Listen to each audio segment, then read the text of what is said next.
Hi, greetings, Tarleton State curriculum workers. My name is Mary Ann Porter, and I'd like to share with you my reflections for our assignment. The question is this: how important is it to integrate technology with curriculum? Well, I brought a little demonstration. If you can see what I can see, you know this is table salt, right? We know that a meal or a prepared food without the necessary salt on it will not taste very good. It will be bland and uninviting. For me, that's it in a nutshell, what curriculum without technology into it. It'll be bland and uninviting for our students. We won't be able to engage them. We won't be able to teach them well.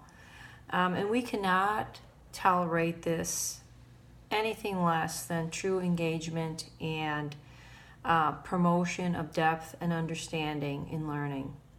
There has to be a tremendous school reform in understanding this concept.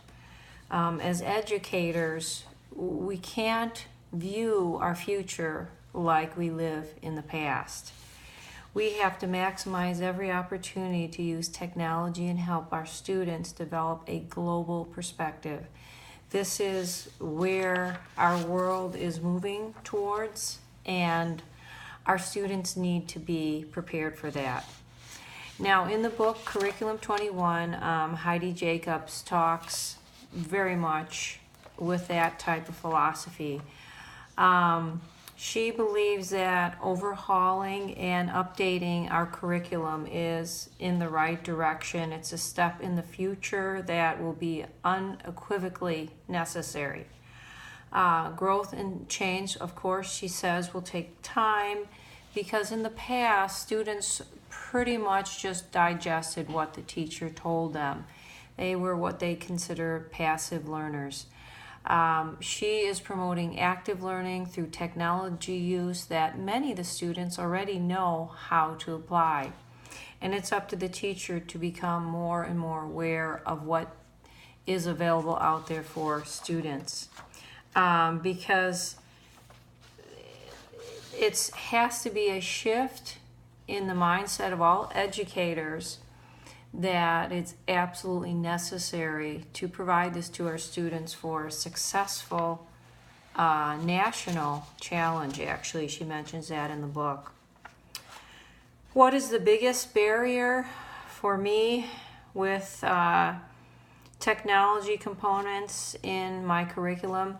Well, I'm a theater teacher, so I don't have the type of barriers that a core curriculum teacher may have. A lot of my instruction is hands-on, it's kinesthetic, it's up, it's active, it's role-playing. Although we learn of the playwrights and we learn of plays, and we can use Victorworks to do 3D staging.